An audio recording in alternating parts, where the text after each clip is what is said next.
మన ప్రభువును రక్షకుడైన యేసుక్రీస్తు వారి యొక్క అతి శ్రేష్టమైన నామములో ఎంతో ఆసక్తితో ఈ మా కార్యక్రమాలని వీక్షించేటువంటి మళ్ళీ మీలో ప్రతి వారికి కూడా మా హృదయపూర్వకమైనటువంటి వందనాలు తెలియజేస్తూ ఉన్నాం.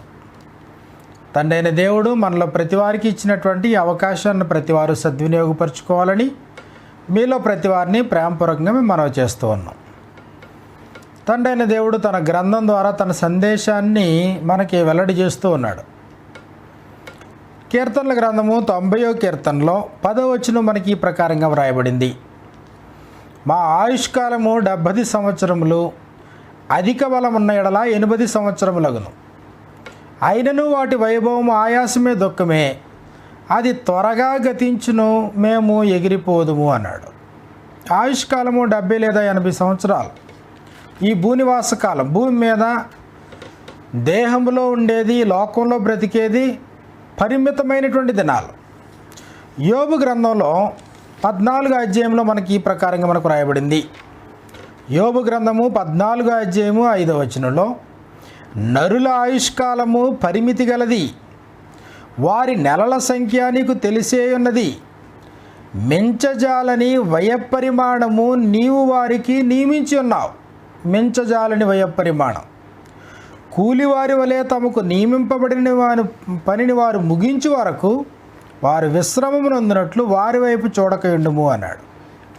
నరుని యొక్క ఆయుష్కాలం భూమి మీద పరిమితం. తరతరాల్లో యుగయుగాల్లో ఉండేటువంటి అవకాశం దేహానికి లేదు. దేహము పరిమితమైనటువంటిది, పరిమిత దినాలు ఉండేటువంటిది. కాబట్టి ఈ భూమి మీద మనం బ్రతుకుతూ ఉన్నప్పుడు ఈ భూనివాస కాలం నేడంత అస్థిరం.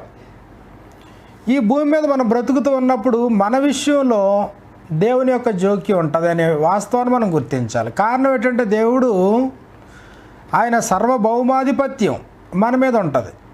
మన మార్గమును మన ప్రాణమును ఆయన వశంలో ఉంటాయి. మన దీర్ఘాయువుకు ఆయన మూలమై ఉంటాడు. భూమి మీద మనం బ్రతుకుతూ ఉంటుండగా మన జీవిత చర్యలన్నింటిలో కూడా దేవుని యొక్క వశంలో మన జీవితాలు ఉంటాయనేది వాస్తవం. దానియేలు గ్రంథంలో మనకి ఈ ప్రకారంగా మనకు రాయబడింది. దానియేలు గ్రంథము 5వ అధ్యాయము 22, 23 వచనాలు మనం చూసినప్పుడు, బెల్షజరు అతని కుమారుడువగు నీవు ఈ సంగతి అంతయు ఎరిగి ఉండి. నెబుకద్నెజరు కుమారుడు బెల్షజరుతో మాట్లాడుతూ, అతని కుమారుడు అయినటువంటి నీవు ఈ సంగతి అంతయు ఎరిగి ఉండి నీ మనస్సును అణుచుకొనక పరలోకమందున్న ప్రభువు మీద నిన్ను నీవే హెచ్చించుకొంటివి. ఎట్లనగా 5వ అధ్యాయము 1-2 వచనాల్లో ఏ ప్రకారంగా హెచ్చించుకున్నాడో చెప్పాడు. రాజగు బెల్షజరు తన అధిపతులలో 1000 మందికి గొప్ప విందు చేయించి ఆ 1000 మందితో కలుసుకుని ద్రాక్షరసం త్రాగుచుండెను. ఈ ద్రాక్షరసం తాగడానికి బెల్షజరు తానును తన అధిపతులను తన రాణులను తన ఉపపత్నులను వాటిలో ద్రాక్షారసం పోసి త్రాగినట్లు తన తండ్రియగు నెబుకద్నెజరు యెరూషలేములోని ఆలయములో నుండి తెచ్చిన వెండి బంగారు పాత్రలను తెమ్మని ఆజ్ఞ ఇచ్చాను.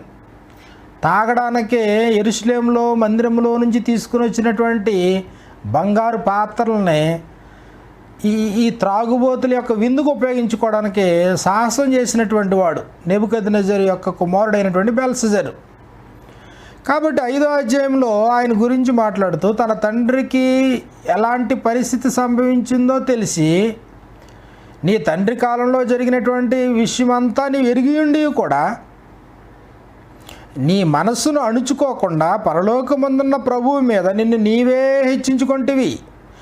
ఎట్లనగా నీవును నీ అధిపతులను నీ రాణులను నీ ఉపపత్నులను దేవుని ఆలయ సంబంధముగు ఉపకరణలలో ద్రాక్షరసం పోసి త్రాగవలెనని వాటిని తెచ్చించుకొని వాటితో త్రాగుచు చూడనైనను విననైనను గ్రహింపనైనను చేత కాని వెండి బంగారు ఎత్తడి ఇనుము కర్ర రాయి అనువాటితో చేయబడిన దేవతలను స్తుతించితిరి గాని. ప్రాముఖ్యమైనటువంటి మాట తర్వాత రాయబడింది, నీ ప్రాణమును నీ సకల మార్గములను ఏ దేవుని వశములో ఉన్నవో ఆయనను నీవు ఘనపరచలేదు అన్నాడు. నీ ప్రాణమును నీ సకల మార్గమును ఏ దేవుని వశములో ఉన్నవో ఆ దేవునిని నీవు ఘనపరచలేదు. మర్చిపోవద్దు. ఈ భూనివాస కాలం నేడంత అస్థిరమైన, ఎంత స్థిరుడైనను ప్రతివాడును కేవలం బట్టి ఊపిరి వంటి వాడి వలె బ్రతుకుతూ ఉన్నా, ఈ భూనివాస కాలం నేడంత అస్థిరంగా ఇది త్వరితగతిన ముందు కొనసాగుతూ ఉన్నా, నీ ప్రాణమును నీ సకల మార్గమును ఒక ఆయన వశంలో ఉన్నాయనేది వాస్తవం. నీ ప్రాణము నీ దీర్ఘాయువు దేవుని యొక్క వశములో ఉన్నాయనేది వాస్తవం.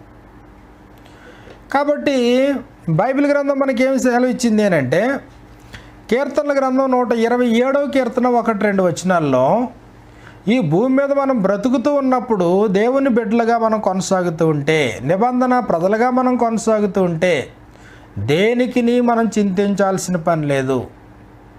ఆయన సెలవు లేకుండా భోజనం చేసి సంతోషించడం కూడా ఎవరికీ సాధ్యం కానప్పుడు, ఈ భూమి మీద మనం బ్రతుకుతూ ఉన్నప్పుడు ఏం జరుగుతుందో ఏం జరగబోతుందో అని భవిష్యత్తును గూర్చినటువంటి చింత కానీ, నీ ప్రాణాన్ని గూర్చినటువంటి దిగులు కానీ, ఏ జబ్బు ఏ తెగులు ఏ ప్రాంతం నుంచి ఏ మూల నుంచి రాబోతుందో అనేటువంటి ఫోబియో కానీ, లేకపోతే నీ ఆరోగ్యాన్ని గురించిన చింత కానీ, నీ బిడ్డలను గురించిన చింత కానీ, నీ భవిష్యత్తును గురించినటువంటి చింత కానీ అవసరం లేదు.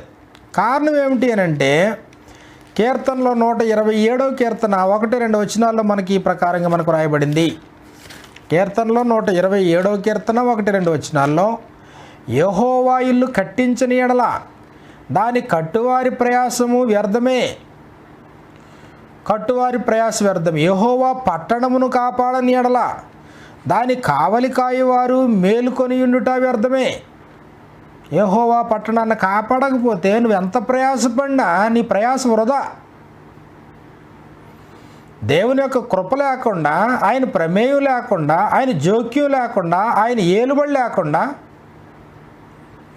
ఆయన వశంలోనూ ఉన్నావనేది మర్చిపోయి నీవు ప్రయాసపడి నీవు కష్టపడి నువ్వు ఏదో సాధించాలనుకుంటే అది వట్టి ప్రయాస, నీ ప్రయాస శూన్యము అన్నాడు.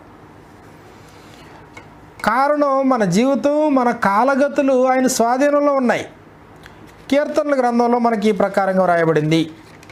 కీర్తనల గ్రంథము 31వ అధ్యాయంలో, కీర్తనల గ్రంథము 31వ అధ్యాయము 15వ వచనంలో ఈ ప్రకారంగా మనకు రాయబడుతుంది. 14-15 వచనాలు మనం చూస్తే, యెహోవా నీ యందు నమ్మిక ఉంచి ఉన్నాను. దావీదు రచించినటువంటి కీర్తన ఇది. యెహోవా నీ యందు నమ్మిక ఉంచి ఉన్నాను, నీవే నా దేవుడువని నేను అనుకొనుచున్నాను, నా కాలగతులు నీ వశములో ఉన్నవి అన్నాడు. నా కాలగతులు నీ వశంలో ఉన్నాయి. కాబట్టి మన కాలగతులు దేవుని యొక్క వశంలో ఉన్నాయి, ఆయన చేతిలో ఉన్నాయి. మన టైమ్స్ అన్నీ కూడా ఆయన చేతిలో ఉన్నాయి. కాబట్టి దేని గురించి చింతించాలి, దేని గురించి విచారించాలి. కాబట్టి బైబిల్ గ్రంథం తన ప్రజలైనటువంటి వారి విషయంలో డోంట్ వరీ అనేటువంటి విషయాన్ని స్పష్టంగా చెప్తూ ఉంటుంది. చరిత్ర అంతట్లో కూడా నేటి వరకు కూడా దేవుడు ఆయా కాలాల్లో దేవుని యొక్క సందేశంలో నువ్వు భయపడొద్దు, నువ్వు జడయొద్దు, నీకు దిగులొద్దు, భూనివాస కాలం ఏడంత అస్థిరమే, అది త్వరగా గతించును, ఎగిరిపోతావు, నీ భూమి మీద నువ్వు బ్రతికేది పరిమితమైనటువంటి దినాలే. కాబట్టి దేని గురించి విచారం? నీ ప్రాణమును నీ సకల మార్గములు ఆయన వశంలో ఉన్నాయి. ఆయన సెలవు లేకుండా భోజనం చేసి సంతోషించడం కూడా సాధ్యం కాదు. నీవు ఒక వెంట్రుకనైనను తెలుపుగా కానీ నలుపుగా కానీ నువ్వు చేయలేవు దేవుని ప్రేమ లేకుండా. కాబట్టి నీ కాలగతులు కూడా ఆయన వశంలో ఉన్నప్పుడు నువ్వు దేని గూర్చి కూడా విచారించాల్సినటువంటి పని లేదు. నిన్ను నీవు కాపాడుకోవడం కొరకు, నిన్ను నీవు భద్రం చేసుకోవడం కొరకు నువ్వు అధికమైనటువంటి ప్రయాస చెందాల్సినటువంటి పని లేదు. కీర్తనలో 33వ కీర్తనలో 16-19 వచనాలు మనకి ఈ ప్రకారంగా వ్రాయబడుతూ ఉన్నాయి. కీర్తనలో 33వ కీర్తన 16-19 వచనాల్లో మనకి ఈ ప్రకారంగా మనకు రాయబడింది. ఏ రాజును సేనాబలము చేత రక్షించబడడు. రక్షించేది దేవుడై ఉండాలి. కానీ నువ్వు విస్తారంగా నువ్వు బలపరుచుకున్నటువంటి సేనాబలం చేత రక్షించబడ్డావు. ఏ వీరుడును అధిక బలము చేత తప్పించుకొనడు. దేవుడు తప్పించాలి.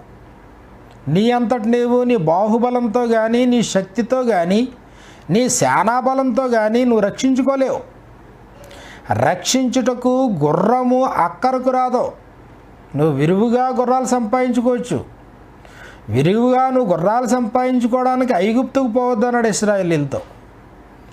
కాబట్టి గుర్రపు రౌతులు కలిగినటువంటి దేశాలు ఉన్నాయి. ఎంత గుర్రపు రౌతులు కలిగినటువంటి దేశాలైనా కూడా రక్షించుటకు గుర్రం అక్కరకు రాదు. గుర్రం దాని పని కొంతవరకే, నీ బలం కొంతవరకే, నీ జ్ఞానం కొంతవరకే, నీ తెలివితేటలు కొంతవరకే, నువ్వు సంపాదించినటువంటి సంపాదన కొంతవరకే, కానీ అన్ని కార్యక్రమాలు చేయలేవు. రక్షించుటకు గుర్రము అక్కరకు రాదు. అది దాని విశేష బలము చేత మనుషులను తప్పింపజాలదు. తప్పించేటువంటి వాడు దేవుడు అయి ఉండాలి తప్ప గుర్రాల వలన దేశం కాపాడబడ్డం కానీ, లేకపోతే నువ్వు సంపాదించుకున్నటువంటి ఆయుధ సంపత్తి వల్ల దేశం కాపాడబడ్డం కానీ, నీ బలం వల్ల, నీ తెలివితేటల వల్ల నువ్వు రక్షించుకోలేవు. యెహోవా పట్టణమును కాపాడని ఎడల దాని కావలి కాయువారు మేలుకొని ఉండుట వ్యర్థమే. కాబట్టి మన చుట్టూ ఉన్నటువంటి పరిస్థితిని బట్టి, అధునాతనమైనటువంటి పరికర సంపత్తిని బట్టి అతిశయించడానికి అవకాశం లేదు. ఎందుకంటే నీ కాలగతులు ఆయన వశంలో ఉన్నాయి, నీ ప్రాణం ఆయన వశంలో ఉంది, నీ దీర్ఘాయువు ఆయన వశంలో ఉంది, నీ ప్రాణమును నీ సకల మార్గములు ఆయన వశంలో ఉన్నాయి. కాబట్టి ఎంతకాలం భూమి మీద బ్రతుకుతావు అనేది నీకు తెలియదు, నాకు తెలియదు, ఎవరికీ తెలియదు. కాబట్టి అది సంపూర్ణంగా దేవుని యొక్క వశం. వారి ప్రాణమును మరణము నుండి తప్పించుటకును, కరువులో వారిని సజీవులుగా కాపాడుటకును, యెహోవా దృష్టి ఆయన యందు భయభక్తులు గల వారి మీదను, ఆయన కృప కొరకు కనిపెట్టు వారి మీదను నిలిచిన్నది అన్నాడు. యెహోవా దృష్టి ఆయన యందు భయభక్తులు కలిగిన వారి మీద, వివేకము కలిగి దేవుని వెదకువారు కలరేమో అని ఆయన కనుదృష్టి లోకమందంతటా సంచారం చేస్తోంది. ఆయన ఎడల యథార్థ హృదయము గల వారిని బలపరచుటకై దేవుడు లోకమంతా సంచరిస్తూ ఉన్నాడు. మర్చిపోవద్దు, దేవుడు కృప చూపించేటువంటి వాడు. ఆయన స్వాధీనంలో కార్యక్రమాలు జరుగుతాయే తప్ప మన శక్తిని వల్ల, మన బలం వల్ల, మన సేన వల్ల, లేకపోతే మన గుర్రాల వలన మనం రక్షించబడేటువంటి అవకాశం లేదు అనేటువంటి వాస్తవాన్ని బైబిల్ గ్రంథంలో చక్కగా చెప్పడం జరిగింది. కీర్తనల గ్రంథము 44వ అధ్యాయము 6వ వచనంలో, 44వ అధ్యాయము 6వ వచనంలో, నేను నా వింటిని నమ్ముకొనను, నా కత్తియు నన్ను రక్షించజాలదు. వింటి కానీ, కత్తి కానీ, లేకపోతే నువ్వు ఏదైతే కాపాడబడ్డానికి నువ్వు సమకూర్చుకుంటున్నావో అది నీకు అక్కడికి వచ్చేది కాదు, అది నిన్ను కాపాడదో, అది నిన్ను రక్షించదో బైబిల్ చెప్పేటువంటి వాస్తవం. బైబిల్ గ్రంథంలో మనకు అనేకమైనటువంటి ఉదాహరణలు మనకు కనబడుతూ ఉన్నాయి. ఇశ్రాయేలీలు ఐగుప్తు దేశం నుండి మనకు బయలుదేరి వస్తూ ఉన్నప్పుడు దేవుడు ఐగుప్తుల నుండి ఇశ్రాయేలీలను కాపాడినప్పుడు నిర్గమాకాండము 14వ అధ్యాయము 25వ వచనంలో మనకి ఈ ప్రకారంగా వ్రాయబడింది. నిర్గమాకాండము 14వ అధ్యాయము 25వ వచనంలో, యెహోవా వారి పక్షాన, ఇశ్రాయేలీల పక్షాన ఐగుప్తీయులతో యుద్ధం చేస్తున్నాడని వారు గ్రహించి భయపడ్డారు అన్నాడు. నిర్గమాకాండంలో ఈ మాట మనం చదువుదాం. నిర్గమాకాండము 14వ అధ్యాయము 22వ వచనంలో, నీళ్లు విభజింపబడగా ఇశ్రాయేలీలు సముద్రం మధ్యను 6 నేళ్ల మీద నడిచిపోయిరి. ఆ నీళ్లు వారి కుడిమి ఎడమల ప్రక్కలకు గోడవలే ఉండెను. ఐగుప్తీయులను, ఫరో గుర్రములను, రథములను, రౌతులను వారిని తరిమి సముద్రం మధ్యను చేరిరి. అయితే వేకువజామున యెహోవా అగ్ని మేఘమయమైన స్తంభము నుండి ఐగుప్తీయుల దండు వైపు చూచి ఐగుప్తీయుల దండును కలవరపరిచి వారి రథచక్రములు ఊడిపడినట్లు చేయగా వారు బహు కష్టపడి తోలుచుండిరి. అప్పుడు ఐగుప్తీయులు, ఇశ్రాయేలీల ఎదుటి నుండి పారిపోదము రండి, ఇశ్రాయేల్ దగ్గర నుంచి పారిపోదాం. అప్పుడు వరకు తరుముతున్నారు. ఎర్ర సముద్రంలో 6 నెలల వారు నడిచినటువంటి దాని వెంట వీళ్ళు బయలుదేరారు. కానీ చివరికి వాళ్ళు ఏం చెప్తున్నారంటే, ఇశ్రాయేలీయుల యొద్ద నుండి పారిపోదము రండి, కారణం యెహోవా వారి పక్షమును మనతో యుద్ధము చేయుచున్నాడని వారు చెప్పుకొనిరి అన్నారు. కాబట్టి ఐగుప్తీయుల బారి నుండి ఇశ్రాయేలీయులను కాపాడింది ఎవరు అన్నప్పటికీ, ఐగుప్తీయుల బారి నుండి ఇశ్రాయేలును కాపాడింది దేవుడే. ఇశ్రాయేలీయుల పక్షాన్ని నుండి దేవుడు వారి పక్షాన్ని ఉండకపోతే వారికి సహాయం లేదు. వారు ఐగుప్తీయుల్ని జయించగలిగినటువంటి శక్తి లేదు. కాబట్టి ఎందుకు విచారించాల్సిన పని లేదు. దేవుడు వారి పక్షాన్ని ఉంటాడో దేవుడు వారికి విజయాన్ని ఇస్తాడు. కనానుకు సమీపంగా వెళ్ళిన తర్వాత కనాను వేగు చూడడానికి 12 మంది ప్రముఖులను పంపించినప్పుడు దేవుడే వారి పక్షాన్ని నుండి కనానీయులతో యుద్ధం చేసి వారికి విజయాన్ని ఇస్తాడు. అయితే వారు భయపడ్డారు. ఎందుకు భయం? ఎందుకు పెరుగుతాను? ఎందుకు నీకు చింత నీ జీవితంలో? దేని గురించి చింతిస్తూ ఉన్నావు? దేవుని ప్రజలైనటువంటి వారు, ఆయనతో నిబంధన చేసుకున్నటువంటి వారు ఎప్పుడూ కూడా చింతించడానికే అవకాశం లేదు. దేవుడు తన ప్రజలైనటువంటి ఇశ్రాయేలీయులు చెరకు వెళ్ళిన తర్వాత చెర నుండి వారు తిరిగి వచ్చేటువంటి సందర్భంలో ఆయన ప్రవక్త అయినటువంటి జకర్యా ద్వారా ఈ ప్రకారంగా చెప్పడం జరిగింది. జకర్యా గ్రంథము 4వ అధ్యాయంలో మనకి ఈ ప్రకారంగా వ్రాయబడుతూ ఉంది. జకర్యా గ్రంథము 4వ అధ్యాయము 5, 6, 7 వచనాల్లో ఇక్కడ తండ్రి అయినటువంటి దేవుడు ప్రవక్త అయినటువంటి జకర్యాతో నీకేం కనబడుతుంది అన్నాడు. అయ్యా నాకేం తెలుసు అన్నాడు ప్రవక్త అయినటువంటి జకర్యా. 5వ వచనంలో, నాతో మాట్లాడుచున్న దూత ఇదేమిటో నీకు తెలియదా అని నన్ను అడుగుగా నేను నా ఏలినవాడా నాకు తెలియదంటిని. అప్పుడు అతడు నాతో ఇట్లనెను. దేవుని యొక్క దూత దేవుని పక్షాన ప్రవక్త అయిన జకర్యాతో ఈ ప్రకారంగా మాట్లాడుతూ, అప్పుడు అతడు నాతో ఇట్లనెను.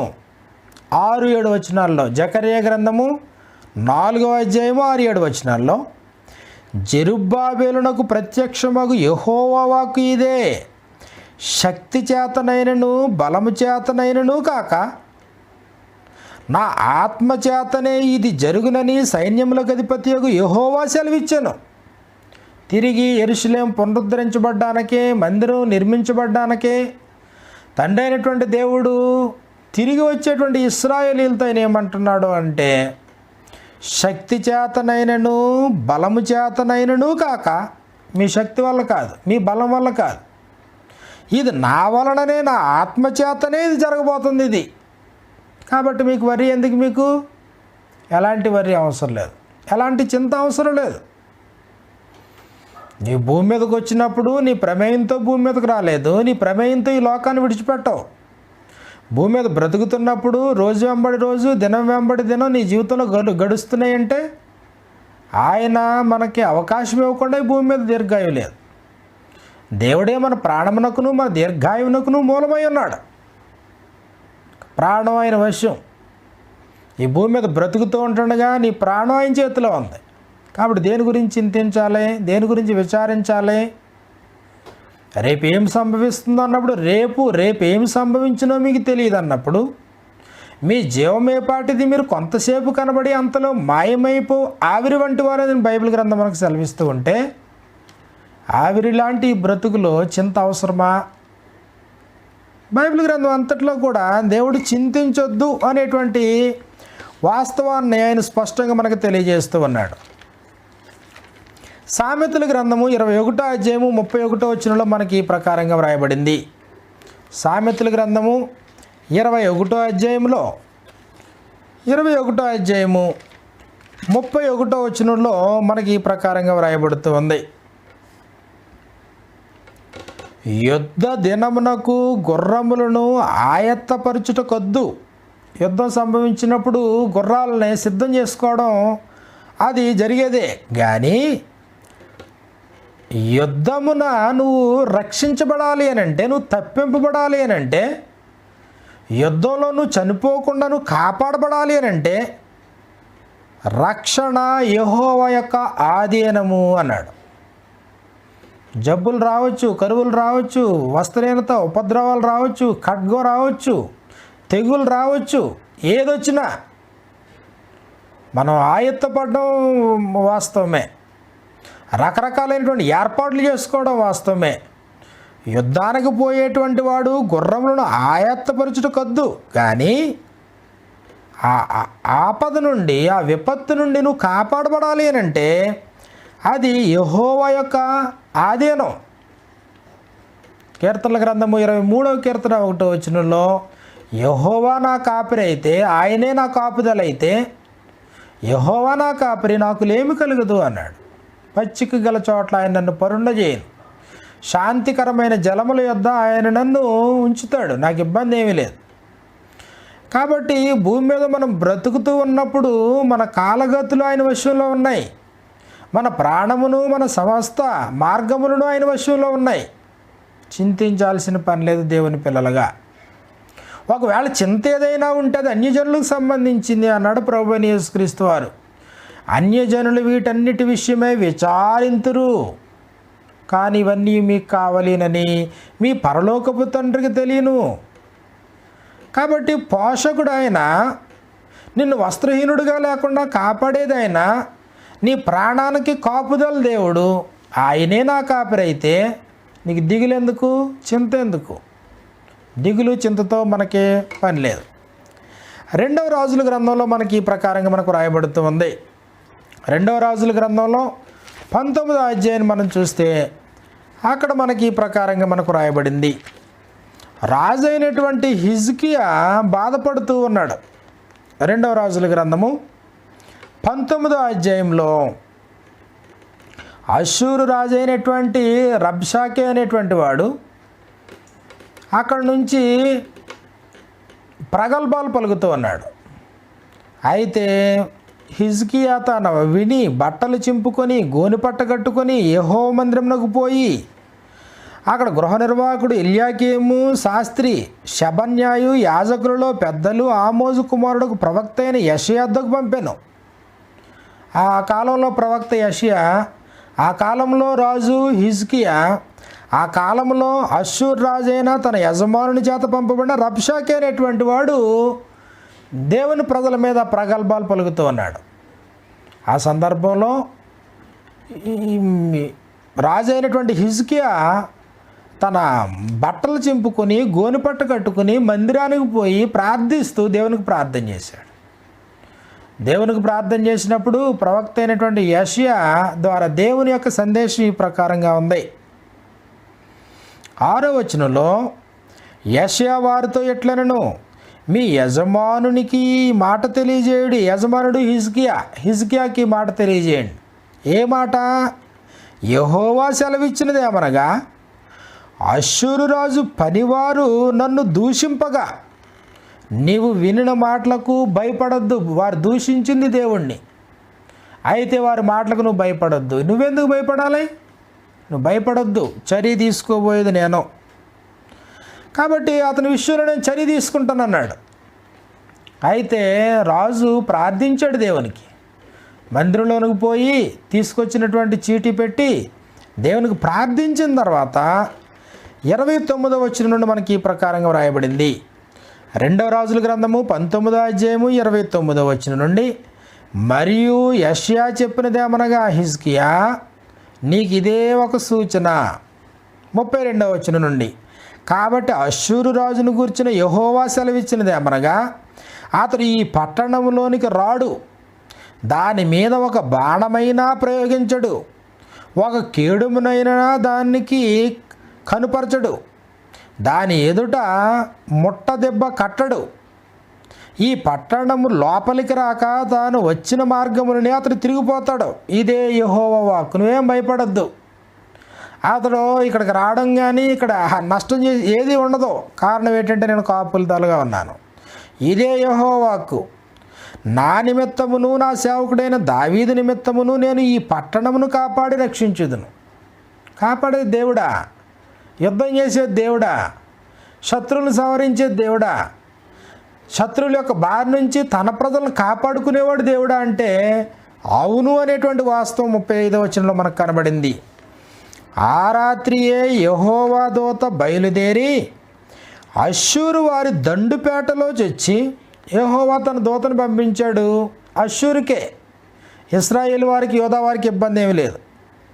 ఆ రాత్రి యెహోవా దూత బయలుదేరి అష్షూరు వారి దండుపేటలో చొచ్చి 180,000 మందిని హతము చేశాను.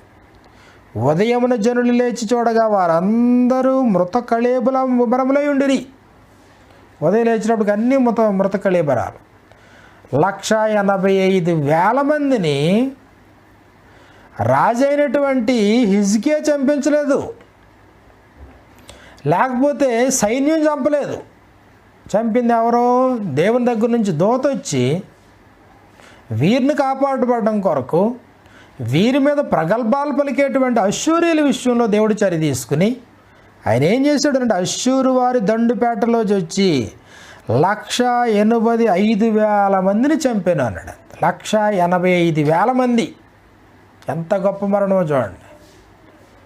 ఆ పట్టణం, ఆ రాజ్యం ఏమైపోయి ఉంటుందో చూడండి. కాబట్టి కాపాడేది దేవుడు. ఆయన ప్రమేయం లేకుండా నువ్వు పట్టణాన్ని కాపాడలేవు. ఆయన ప్రమేయం లేకుండా నువ్వు నీ జీవితాన్ని కాపాడుకోలేవు, నువ్వు రక్షించబడలేవు. దేవుడే నీకు ఆయుష్నివ్వాలి, దేవుడే నీకు కృప చూపించాలి, దేవుడే నీ భవిష్యత్తుని ఆయన వశంలో ఉంది. నీ ఆరోగ్యం గురించి చింత అవసరం లేదు, నీ బిడ్డల గురించి చింత అవసరం లేదు, నీ భవిష్యత్తులో ఏం తిందుమా ఏం త్రాగుదామనేటువంటి చింత కూడా నీకు అవసరం లేదు. అన్నిటినీ అనుగ్రహించేటువంటి వాడు దేవుడు. నీ కాలగతులు ఆయన వశంలో ఉన్నాయనేటువంటి వాస్తవాన్ని నువ్వు గుర్తించాలని నేను ప్రేమపరంగా కోరుతున్నాను. దానియేలు గ్రంథము 3వ అధ్యాయంలో దానియేలు సందర్భంలో కూడా వారు కూడా మాకు అసలు నీకు తిరిగి సమాధానం చెప్పాలనేటువంటి చింత లేదు అన్నారు. భయంకరమైనటువంటి శ్రమకాలంలో. దానియేలు గ్రంథము 3వ అధ్యాయము 16వ వచనంలో మనకి ఈ ప్రకారంగా వ్రాయబడింది. దానియేలు గ్రంథము 3వ